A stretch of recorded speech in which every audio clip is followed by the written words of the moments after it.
Today's episode, we're talking about hardscaping with family. Well, I'm talking about it because I'm home alone today. Home alone, but with 3 children. I'm the only adult here, we'll say that. So I'm Amanda, and John is out, and we are the hardscape nerds. Why? Because we scape so hard.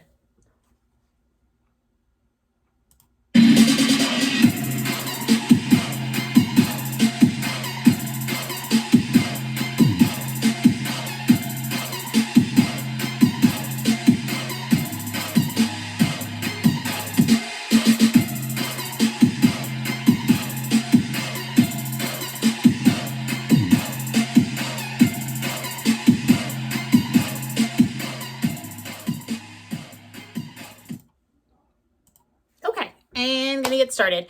By the way, I want to mention that little cheesy bit there is totally meant to be a joke.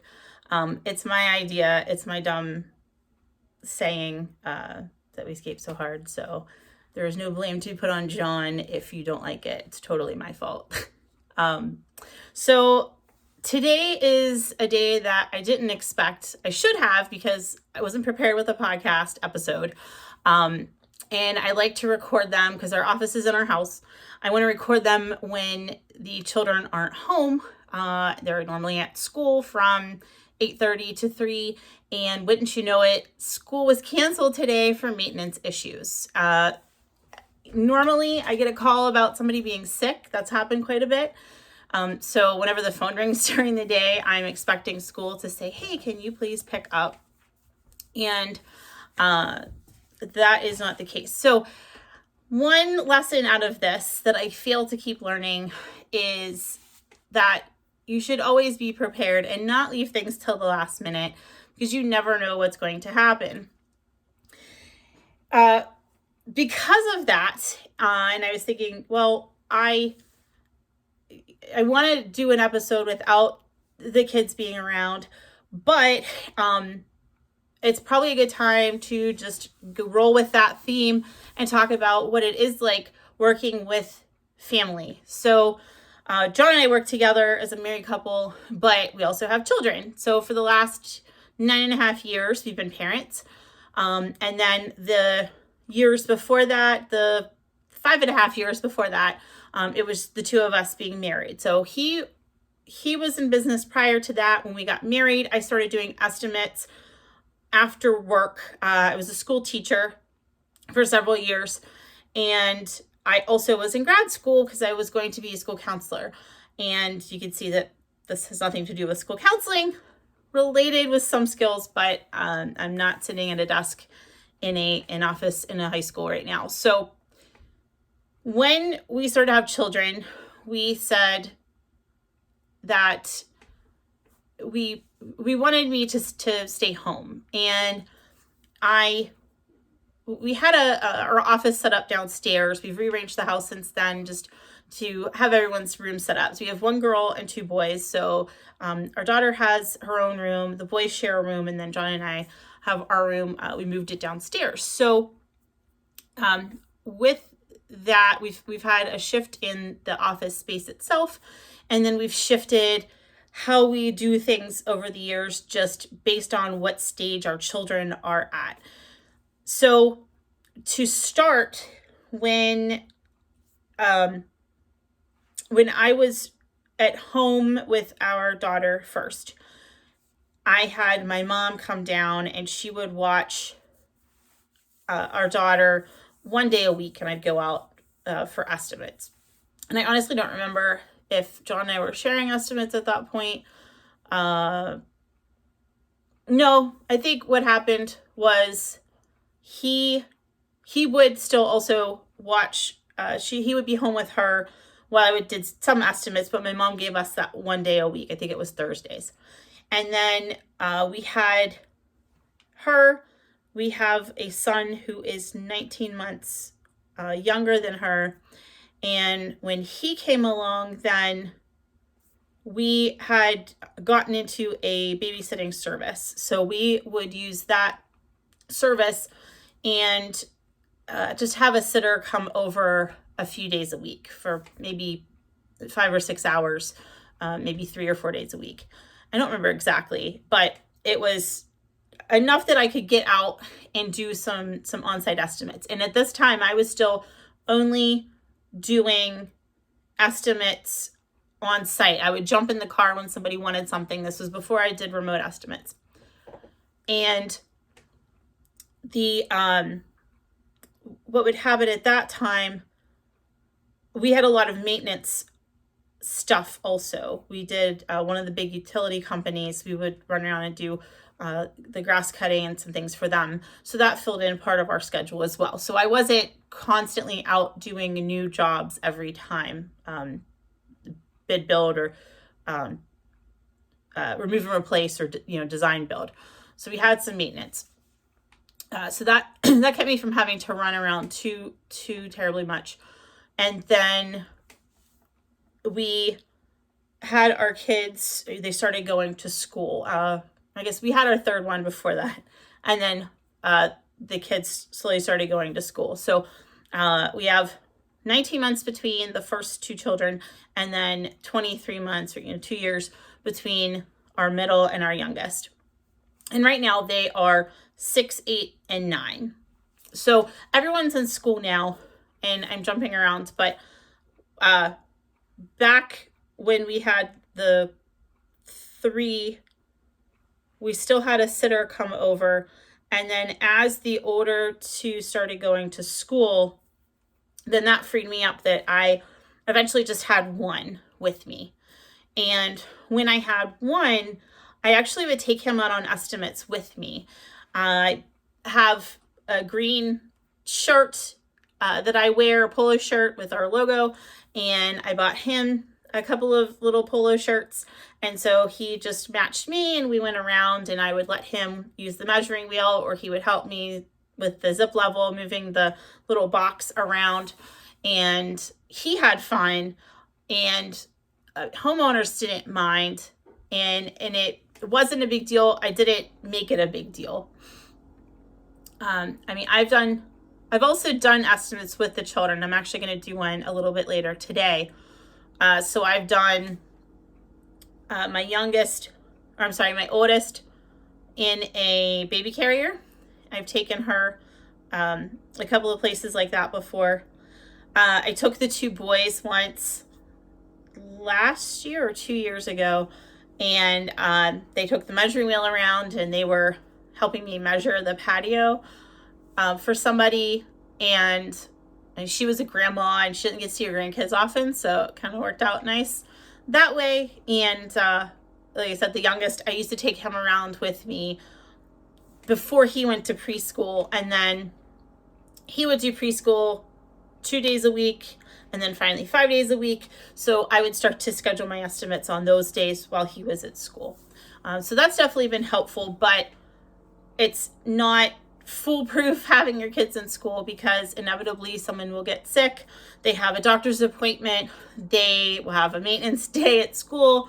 So those days will eat into the schedule as well. So it's frustrating sometimes to reschedule, but it's people are generally flexible, and sometimes I'll just bring them with me. So I've just for example, for this past year, even just this past week, Monday, our daughter was home. She had pink eye, so I had to reschedule an estimate from Monday. The next available date for the homeowner was today. So at least everyone's healthy, no one's contagious. And yesterday, we had a doctor's appointment. We had to go to the allergist for my middle one.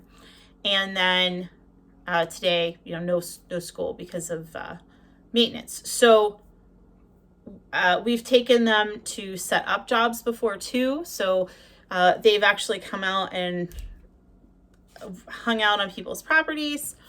And we also marked out a job last fall on a Saturday where we just brought the children, and we have a van, and we just opened the door, the sliding door, and they brought their blankets and pillows and some toys, and they had a picnic, packed some snacks, and they had fun. So we tried to keep it brief. I think we were there actually maybe for at least an hour or two. but they were really, really well behaved, really cooperative, and went with the flow. So that was really helpful. If they were younger than they are now, that would have been difficult. And I've had other times where I'll pull into someone's driveway, and I've had all three of them in the van, and the wall I was looking at was in the driveway right there. So if it's a backyard project, I'm not going to leave them in the driveway. But fortunately, like today, the project I'm looking at is in her driveway, and I can pull right up to the site. So I think the big thing is not to make a big fuss out of it, make a big ordeal about it. And if you are taking the children, I think it actually is beneficial for them, for their learning experience. I mean, where better can you be on a job site and you can get to see what happens? You can be around the equipment, not you, them, but they could also learn more about business, and hiccups are going to come up like that, and just going with the flow as much as you can is really important, especially with children. It's just very unpredictable. You can make the best laid plans, and that's the day that you're going to get a call that somebody threw up at school and needs to come home. So, all right, somebody's asking for a snack, and that happens too. So they're quiet for the most part. The days that they're home, that I am working up here, it's not too bad, but there's the occasional question for something. When they were younger, that was definitely a challenge. And actually, the baby carrier I mentioned, that I used for our oldest to take her around for a couple estimates, when our youngest was born and he really just needed to be held, that was probably the only time that John ever used the baby carrier, and we have photographic evidence, because he needed to be held. He was just more demanding of that, closeness, I guess, than our other children. So sometimes it was putting them in the baby carrier and using your foot to rock them while you're trying to type something up, or work on something, and you just try to make it work the best you can. So we had a lot of money tied up into babysitting, and that's where with estimates, you have to decide, are you going to charge or not? It really hit us in the face, the cost of estimates, what it physically cost us, because we were paying out of pocket for a sitter, and I was going out and looking at estimates, but we weren't charging for estimates. So it was kind of based on the idea that I'm going on a bunch of estimates, and that's just what I have to do to be able to get the work to come in to pay for the sitter. So, and when my, right before the pandemic, when I decided that I was going to start doing remote estimates, that was, coincidentally, it wasn't so much about the potential for the pandemic or anything. It's just, that's the way the timing hit. But it was about 2 weeks before then, and it was something I toyed around with for a while, because I would always have this big stack of sheets of estimates every year, and I'd look at the jobs we would get out of those, and thought those all represent hours of driving, of meeting with people, of calculations, back and forth, the times that I would follow up. And that's one of my weaknesses, is not following up enough. But I was able to still do all of those estimates, but be home with my son, or if somebody was homesick, I could be home with my children and still get the estimates done. And then it cut down on the site visits, so now the site visits are fewer and a smaller percentage, of the total estimates. And once they started going to school, I'm not paying a sitter, and I could reach people without having to pay a sitter or take time out of the house to do that. So I really strongly encourage. It was scary at first to take a step back and say that we're going to do more of a screening process for estimates, but the fear was outweighed by the benefit of not feeling like I'm running around in circles, of cutting down on all of that cost for running around and doing estimates. So I highly recommend it if you're not doing that. The other thing that I wanted to talk about too, and I don't think so much about this anymore personally, just because it's been 15 years of John and I doing this, and once we started having children, and this is now my focus, and I'm not teaching, or I'm not working outside of the business anymore, that it's really important, even if you don't have children, if you're single and you're in a relationship, or you're thinking about the future and being in a relationship, or being married, or you are married and maybe starting a business. Maybe you worked for somebody else and now you want to start your own business, or it's just another career path later in life. I really strongly recommend that even if you and your significant other are not both in the business, that you bring them in as a part of the business. And not that they have to be on payroll or their name on anything, or that they are doing estimates or answering the phones, but just that they are a part of the decision making, because everything you're doing in the business is affecting them and their livelihood as well. And that was something that took me years to understand, that I had my own job, my own career, and I wasn't paying attention to what was happening in the business. I just assumed that John knew what he was doing, that everything's under control, and I don't have to worry about it. I didn't want to worry about it. I didn't want to think about it. And it would have been more helpful. I mean, a lot of it, I think, is I just didn't understand, and I didn't realize that I needed to.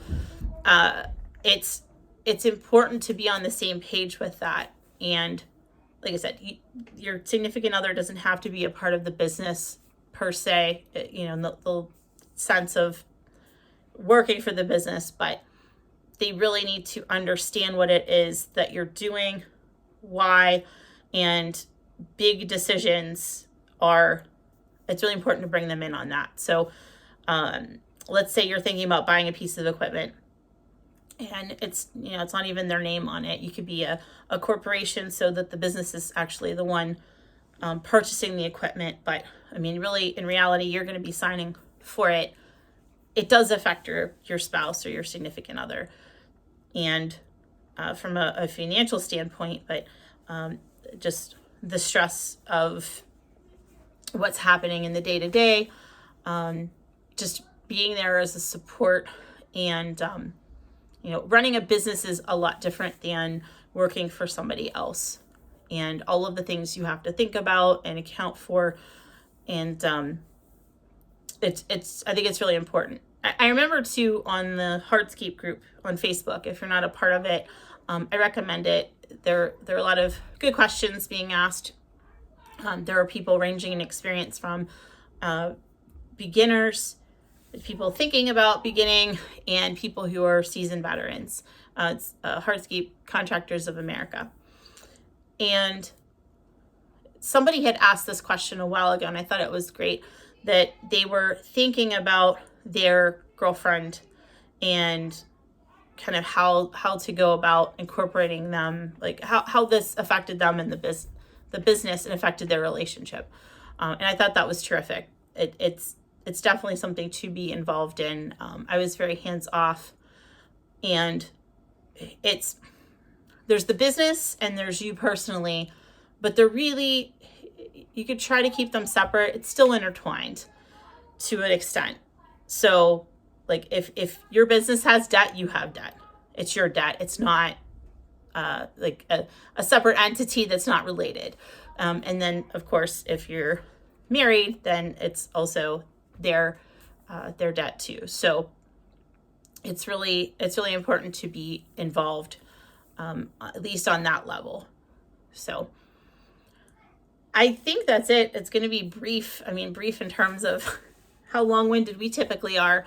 But if there are any questions about that, certainly don't have everything figured out. And with each season, or each stage that we're in as a family, things change. So just when you start getting comfortable with something, there's something new to it. But it's stuff that you want to think about even before you get into a relationship or before you have children, and how that's all going to work out. We, quite honestly, when we were having children, I thought I was just going to go back to teaching, to working. I mean, at that time I was working to be a school counselor. I thought I was just going to go back. I didn't really have a plan, and just kind of felt our way through it at the time.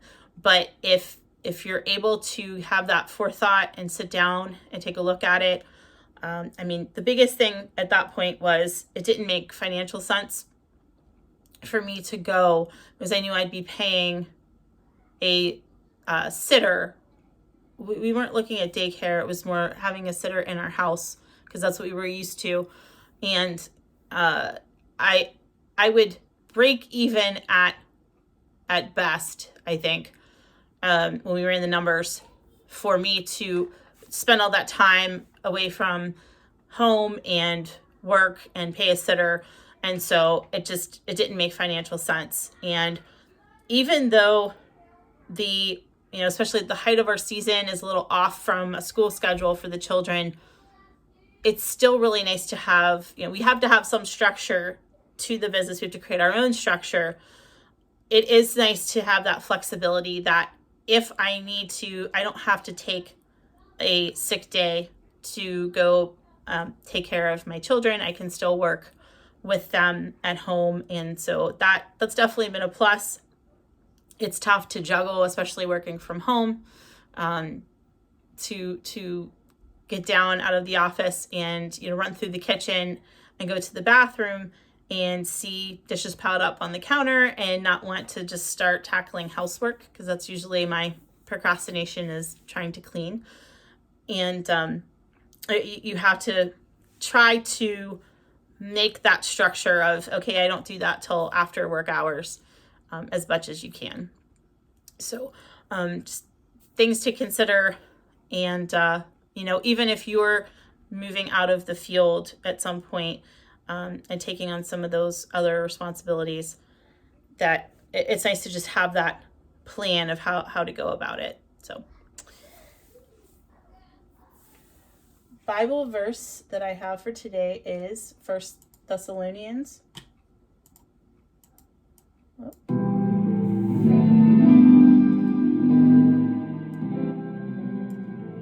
1 Thessalonians 5:18, in everything give thanks, for this is the will of God in Christ Jesus concerning you. Thank you both for listening. Be sure to share this with your in-laws, your outlaws, that friend who doesn't appreciate personal space. They sure won't bother you anymore.